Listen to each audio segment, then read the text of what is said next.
Good morning, everybody. Welcome to Screen Junkies Universe, and I'm not going to bury the lead here. Spencer's back! Papa Spenny, back in business. Good to be back, guys. How are things?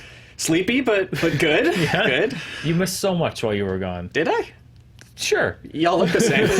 Yeah. We were all pretty, and it was pretty much the same. Yeah, But movies happened. You were missed, Spencer. Talks were had. I missed you guys, too. I got to watch a little bit. I got to lurk in the chat. That's fun going on over here or there. I never get to see it. I don't either. Yeah. How is it? It's fun. There's some good discussions going on. I assume because of our heroic moderators. Yes. Yes. They are the heroes we need and deserve. They bleep all the dicks. Yes. Thank you, moderators. Thank Thank you, mods. Spencer, we're so glad to have you back. So many things have happened in the world of entertainment while you were gone. Uncle Becky's in jail. Hey, Uncle Becky. Not Uncle Becky. And Becky's in jail. Yeah. Uncle Jesse's sad. Yeah. I assume. William H. Macy, still at large. Like his character in Fargo. Still On the lam. On the lam. And our first story is, this is what happens when you're gone for just 6 weeks. We lost a dead shot and then got a dead shot and then lost a dead shot all in the span of the time you were gone, Spencer. So let's start with... Dead shot in the hand is worth two in the bush. Yes, exactly. Now we have none. Idris Elba, we covered this. We were so I think we were excited by this. Will Smith left The Suicide Squad. Yeah. Which I don't think was directed by James Gunn when he left. Right. Right. And now there's another Suicide Squad just called The Suicide Squad. Or this is Suicide Squad 2. There's one Suicide Squad, but with many names. And some holdover actors. Some which we didn't think we were going to have any, but now it seems like there will be some. We're keeping that Jai Courtney, right? Jai Courtney's back, and now Viola Davis All of us is back. coordinators Okay. are going to be so excited. So now there I are... liked him in that. It's the right use of Courtney. I agree. It was a good use of Courtney. So now there are returning actors, which means Idris Elba, who is still going to be in the movie, will not be playing Deadshot because they want to reportedly hang on to the hope that Will Smith will someday return as Deadshot, but not in this movie. Let's dig into this. Idris Elba will still be in the film. However, it appears that they still had not fully committed to whether he was playing Deadshot or a new character. People thought about it over the last week. They're like, you know what? Even though it's sort of a reboot, but not really, we want to keep the door open for Will Smith. So now, Idris Elba will not be playing Deadshot. Although, not in this movie will there be a Deadshot, because Will Smith will also not be playing Deadshot. There has been the announcement of Amanda Waller returning, which we mentioned. Yeah, I did not that's know just this. smart. Rick Flag Yes. is returning. Whoa, okay. With Joel Kinnaman? Yeah. Okay, so... We gotta cut her heart out again. Yeah, let me confirm that, but that's what we had down as yes. So what was originally thought to be a complete restart for Suicide Squad now appears to be more like a soft reboot or a refocusing. You bring back, essentially you're going to bring back the characters that people liked and or are available. Yeah. And reboot the ones that maybe didn't work so well. Sure. Spencer, let's it's like you never left. Yeah, Suicide yeah. Squad. Hot what takes. What do you think? I'm like Deadshot, but my guns are full of takes. What do I think? Well, I don't care. I'm not a big continuity guy. I just think make the best movie possible. With certain exceptions. It'd be weird if in Avengers Endgame it was all new actors and they just didn't address what happened before. But for something like Suicide Squad, like, give it another shot. The source material is good. You can take another swing at it and see what you can do. Like, keep the parts that worked, get rid of the parts that didn't. I am curious to see what character he's playing. I'm hoping for Stryker Pentecost, his character from Pacific Rim 1, because I don't think he got enough his due. I think that's also WB, right? That is, I believe that was it might be, it was definitely Legendary, but I'm trying to remember what movie it was, Universal or WB. I'd like to see those universes merge. Barring that, I don't think Slipknot got his time in the sun. So if we could have Idris Elba, the man who could climb anything. It's true. That would also be welcome. But yeah, it's never a bad thing to put him in your movie. I agree. Although, did you hear about cats? Oh God, that was real. That wasn't a dream. The cats are going to be cat-sized. He's going to be meowing at James Corden with motion capture fur. Jesus. They're going to be. They're filming on sets with scaled-up props, so they're going to be cat-sized, including Idris Elba and Dame Judi Dench. Well, that's good. I want to watch him chase a laser pointer with Dame Judi Dench. See, and that's why I want him to be Catman in Suicide Squad, so that we can keep some of that continuity as well. So you're going for Catman. I want Catman. Okay, Team Catman. Team for Catman. Idris Elba. Hardcore. Okay. Or who's the cat villain in the new Wonder Woman, right? Isn't it like Cheetah? Cheetah? Yeah. That's true. Kristen Wiig. Yeah. Just throw all the cats together. Michelle Pfeiffer. Cheetah's husband, Cheeto. Cheeto.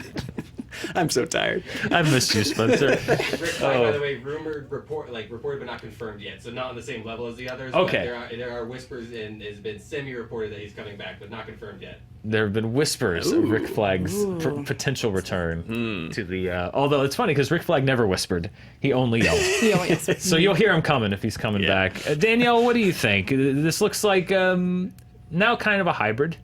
Yeah, I think that, first of all, I think that not having him be a completely separate character than Deadshot is like one of the smartest things. Because I feel like I was always a little bit like, him and Will Smith, they just have a different energy.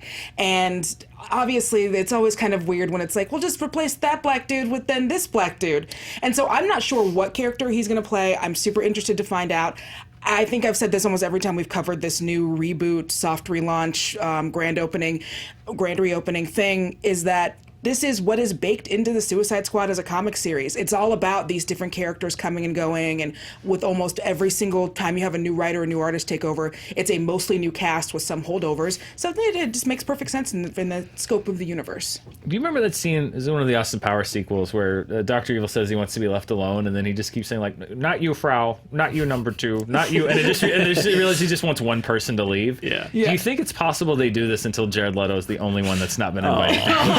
We're rebooting Suicide Squad, except for Harley Quinn, and except for Captain Boomerang, Killer Croc. and Amanda Waller, and Killer Croc, and Rick Flag, and Deadshot. Joaquin Phoenix, you can stay. Joaquin Phoenix, you can stay. Yeah, awkward. We'll see. I'm still excited. I did not like Suicide Squad. I famously, on this very set, debated intensely about how much I did not like Suicide Squad. But I do think that so far they're keeping the things that I did like about Suicide Squad, which is nice. Well, yeah, I thought Will Smith was a big part of what I Yeah. liked about Suicide Squad. But they're not getting rid of him, it seems. And yes, I hear your point, Danielle, but I would like to see Idris Elba do a Will Smith impression. I'm just going, woo! Yeah. Phonetic spellings of Will Smith sounds in the script. Yeah. I could deal with that. All right, well, we'll find out what happens with Suicide Squad 2, Suicide Squad, the Suicide Squad, Suicide Squads. Reborn, Rebirth, whatever Origins. they end up calling it. Origins. Idris Elba will be there in some capacity. All right. Perhaps as a cat. We'll find out. If you want more Idris Elba cat talk, you can subscribe to Screen Junkies Universe. We talk about this literally every day and will until December. I need this Cats movie right now. We all need it right now. Multiple stories, multiple topics, although again, one of those topics will always be... we do call-outs now? We do. We're doing... wow. Oh yeah, that's one of the things that you missed. Ryan has done some research, and apparently it turns out that if we call it out in the middle of the show, people remember to subscribe. And potentially. Casper Mattress. Use promo code Spencer for 0% off your Casper mattress. That's right. We'll be here every weekday. You can like and subscribe right now, and there's buttons and bells. You name it. You can. We had Ryan explain the bells last week. It looks excited. There's like parentheses around it. It looks like it's like, yeah. There are a lot of buttons you can push on your screen right now. Just push them all. Push them The all. thumbs See up what and the happens. thumbs down will cancel each other out, and maybe you'll subscribe to us. Please, and thank you for watching. Let's talk about AMC. This was something I was just reading about this morning. AMC loves The Walking Dead. They love it so much that you're about to get even more of it, because they announced that they have ordered 10 episodes of an untitled second Walking Dead spinoff following Fear the Walking Dead, which of course is spun off from The Walking Dead. It's going to go into production this year. It's going to premiere in 2020. It is reportedly it is going to feature 2 female protagonists. However, they don't know what specific characters it's going to be, if they're going to be new characters, if they're going to be characters spun off like Morgan, who we just saw, who was spun off into Fear the Walking Dead. But it will allow AMC to air Walking Dead content throughout the year. And this quote is from Scott Collins, who's the president of ad sales, which when you know that he's in charge of selling ads, you can understand why he's so happy with this quote. He said, quote, "This allows us to come to the marketplace with completely uninterrupted Walking Dead universe content from post-Super Bowl Sunday to Thanksgiving." So if you like The Walking Dead, congratulations. You're going to get it every week from February to November on AMC. Ratings for The Walking Dead have been on the decline. But still probably bigger than most cable television shows. Still one of the most expensive shows on television to advertise on. And yes, even though they've fallen to series lows, when you look at the rest of television, they're still pretty high. So it looks like AMC is looking for a third series to further capitalize on the dead. Who knows where they'll be going. And this is also in addition to maybe these Rick Grimes movies that have also been announced with Andrew Lincoln. Rick Grimes. I just broke my pen. With Andrew Lincoln. But he's just a friendly cop in Georgia. No, it's like he got flown away in a helicopter. Oh, God. And now he's somewhere else. Okay. Now. I don't know, Spencer. This show is tough for me to keep track of. I'm behind. I haven't caught up. So, well, what's great is that now you will have 4 more shows to watch to make sure you get really caught up. That's true. Yeah, I'm not at all caught up on Fear the Walking Dead because I've never watched it. I am 4 episodes behind on The Walking Dead, and now I have another series to struggle to maintain, along with potential TV movies to also struggle to maintain. Guys, what do you think? AMC, this is obviously their franchise. It has been for many, many years now. Triple down, quadruple down on AMC. That's when it comes to the Walking Dead network. What do you guys think? I guess they have to. Yeah, because all the other big stuff. Mad Men's done. Breaking Bad's done. Into the Badlands done. Yeah. That one on the train done. I only know AMC shows from the promos they would show during Breaking Bad. That's like, true. Stick around for Into the Badlands. What was it? I'm not going to do Little Winter Sun? Low Winter Sun. Yes. Yep. Thank you. But yeah, obviously, it's I don't know if it's a risk or the opposite of a risk to triple down on your one hit show. It's both gutsy and completely short-sighted because surely people get sick of that fire hose of Walking Dead content aimed straight at their mouth. They're like gonna at some point the mouth holes of your biggest fans will be overflowing with zombie juice, and then you'll have to just get off that train. Yeah, stop waterboarding your fans, AMC. I'm hoping, and my only hope is this is a stopgap measure so that they can start developing some other series, because you just can't do 24 hours, 7 days a week from Super Bowl Sunday to Thanksgiving, all zombie content. And even, not even just specifically Walking Dead, I feel like all zombie stuff we're so tired. It's so done. Yeah. But maybe that's just me, and that's what I'm kind of seeing in my meosphere. Well, it's you see this happening, which is that CBS All Access launched with Star Trek. They're now launching much more Star Trek, in addition to Twilight Zone, some other things. HBO is already working on a Game of Thrones prequel with potentially more in the pipeline. It seems like that is kind of the modus operandi for a lot of these different networks, especially in the age of streaming, which is we're going to find one franchise, and like Marvel, Disney Plus is going to rely heavily on Star Wars original series and Marvel original series. What do you think of this trend, this idea of like, instead of, putting more focus on developing new programming, we're going to find the programming that people like and expand it massively? I just think, like I said, it's short-sighted. Like you're for the executive who greenlights it, like they'll probably make a lot of money and then leave. But when this crashes, when the bottom falls out of the shuffling around zombie market, it's going to fall hard. Like it could take the whole network with them if there's nothing ready to take its place. Yeah, I mean that's true. It's when you put all, or not all, but many of your eggs into the zombie basket. If that zombie basket's guts fall out, what's left? Well, we know that it's going to reportedly have 2 female protagonists. We know that it's going to come out next year.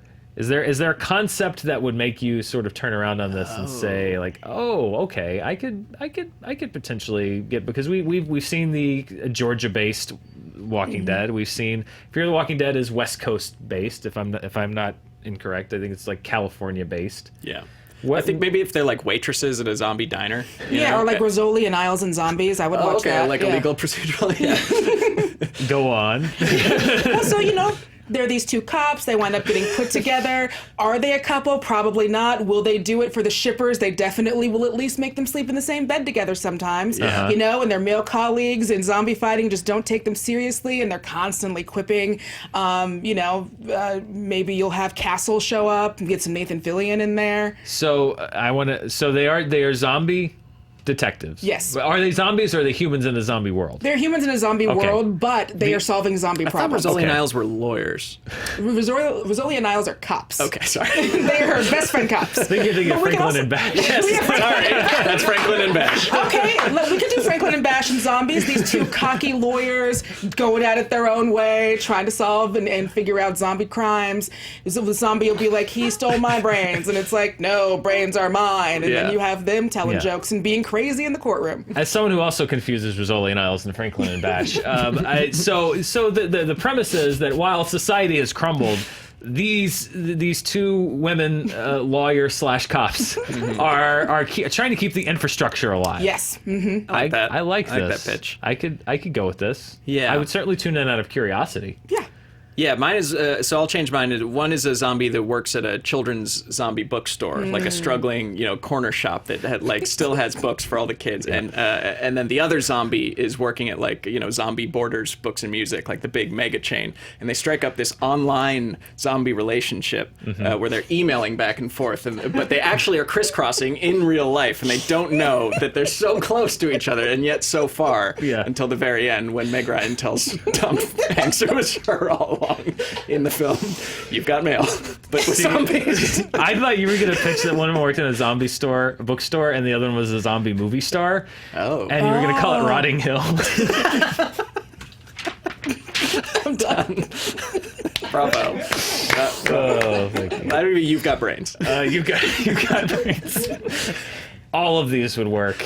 None of these Call will us be what AMC. they go with. They need to fill 24 hours. Listen, you've got.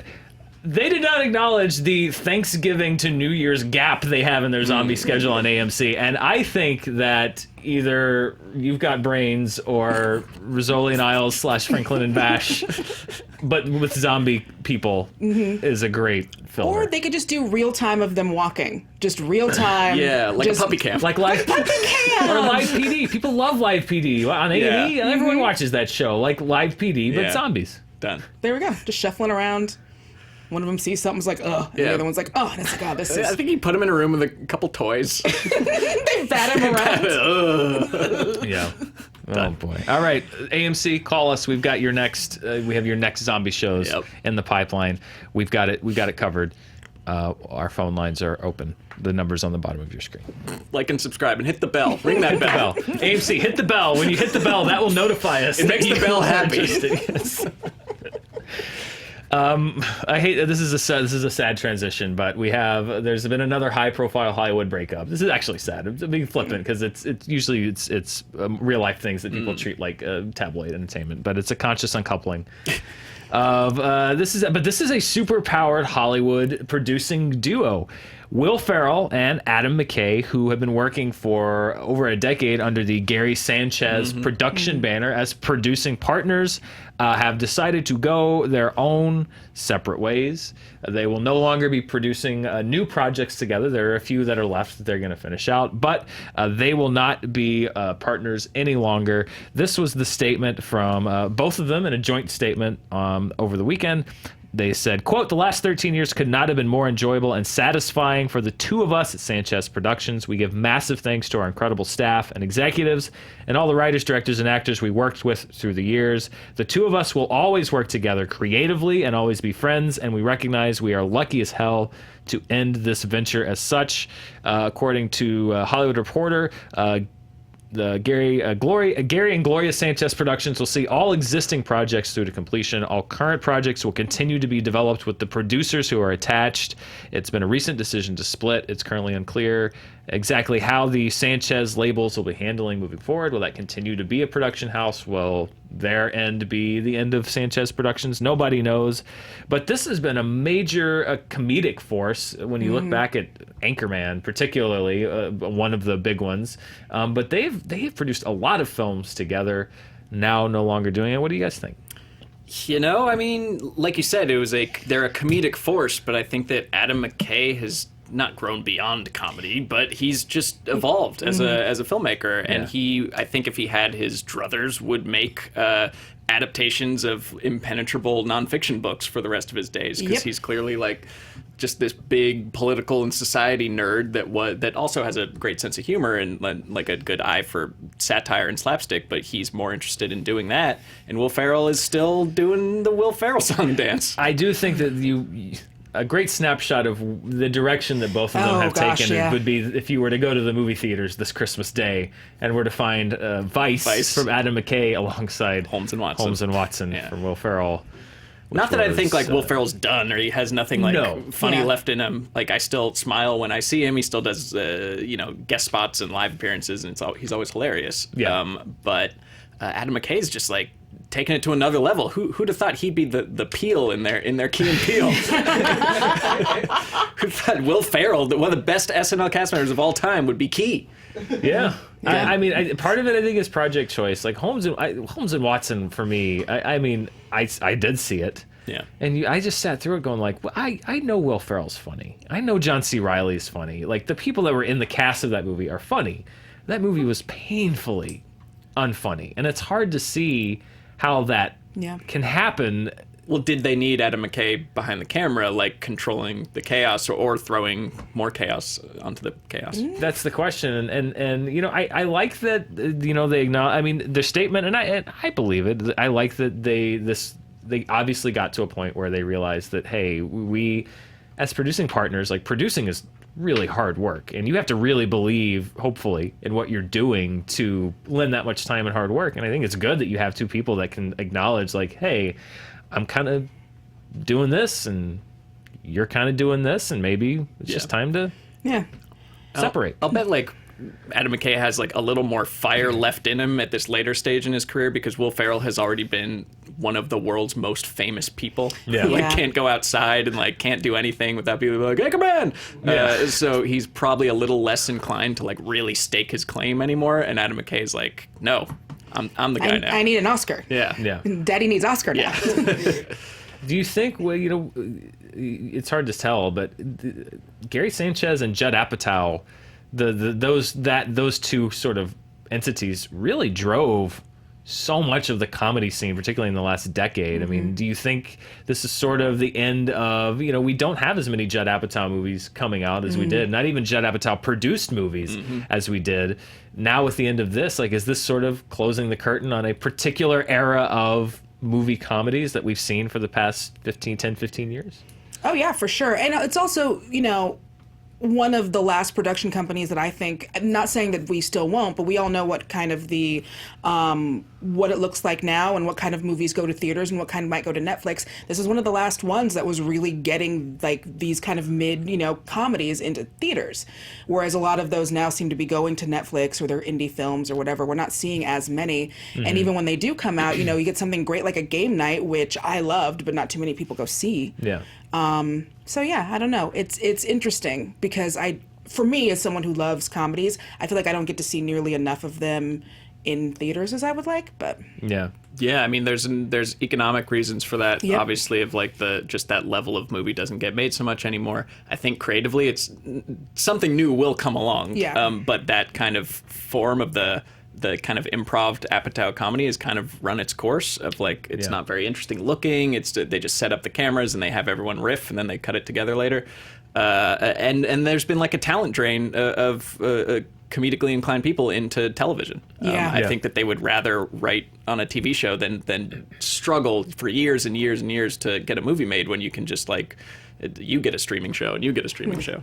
Well, in addition to so many massively successful movies, I think and I was reading a rundown of what they've done, what their partnership had produced, and I'd forgotten that it was those two guys was maybe a reason why we're sitting here right now was Funny or Die and The Landlord, a huge pioneer in viral internet comedy, the idea of going to the internet to watch comedy videos. I mean, Funny or Die, it's much smaller now, but all of us living in LA, that there was a time, I know for me, where about 70% of my friends were employed by Funny or Die in some capacity because between two ferns and like all that stuff that they produced, like that was a huge moment in internet comedy, and honestly, I think sort of primed the pump for things like Honest Trailers and all that stuff. If you look at that, I think really Andy Samberg and Lazy Sunday and Funny or Die were two of the biggest influences in the internet becoming a place for comedy. Definitely. And they had the advantage of having famous friends. Yeah. Which no one Yeah. else did, of like putting famous people in the videos, And so now- that people would give it a shot and then stick around for something Yeah, else. and now famous people you can just get them all the time, which is weird. But back then you had to actually be Yeah, their they're friend. making their own videos, like trying to make you laugh. Yeah, now Will Smith has a whole YouTube channel, and, Yeah. and he's always on Instagram, and he's jumping out of helicopters That's actually and whatever. Idris Elba. I love it. The worst. It's great. The Lonely Island in SNL, by the way. I shouldn't single out Andy Samberg. All Right. three of them did great work Yes. on that show. So yeah, the end of an era. The Sanchez banner. We'll see what happens to it. But Adam McKay and Will Ferrell soon to no longer be producing partners. It's a sad split. But friends, they'll get friends. together. Yeah, Yeah. at least they're friendly. I hate when you see people that work together all the time and they do it for so long that they can't stand each other Yep. anymore, and then Yeah. you never get anything else from them. Yeah, quit when you still like each other. Yep, Yeah, definitely. Exactly. Well, guys, that's... With that said, it's been real. It's been good. What if we all just like slowly looked at Ryan? No Ryan cam yet, huh? No, well, we had Good. one. I'm lingering. I'm getting there. I'm Yeah, working my way up. we're getting there. Was the other studio still here when you left? Oh, I Did think that it was teardown maybe. I think I was there for the last day, so Yeah. no, I like that same week. Yeah, so, it's been crazy. It's been a weird few weeks. Well, The- Spencer. Oh, sorry. The go ahead, drilling Danielle. stopped. Sorry, that was all. The drilling did stop. Yeah, the construction area zone effect stopped, which is nice. Danielle Radford, thank you for joining us today. Anything Thank you want you. to plug? No, not really. We've got a new trailer coming out, and then we'll have commentaries, and that's it. And you guys were gonna watch those anyway. So Yeah, that's Yeah. right. Spencer, welcome back. Thank you. Good to be back. Anything you'd like to promote?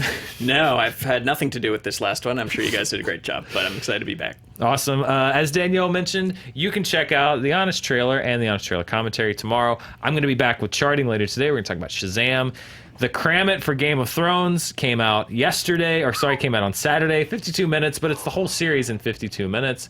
I made the unforgivable mistake of saying that Elia Martell was married to King Aerys II, when in fact she was married to Prince Rhaegar Targaryen. How That dare was you. a massive Surely you blunder. jape. I do not. My apologies for that. So treat the whole video with skepticism, because obviously if we can't get that right, The other 51 minutes ruined. yes. But apologies for that. That was my fault. It just happens when you're summarizing seven seasons of a show in one video. So sorry about that. But the rest is good. I promise. Except for the thing about Bronze Knighthood. Although that wasn't an error. We were just compressing the timeline. This is the rabbit hole you get into Yeah. when you're doing things like that. Anyway, watch all that stuff. Screen Junkies news. We'll be back here tomorrow with another Screen Junkies universe. Thank you for watching, and we'll see you next time.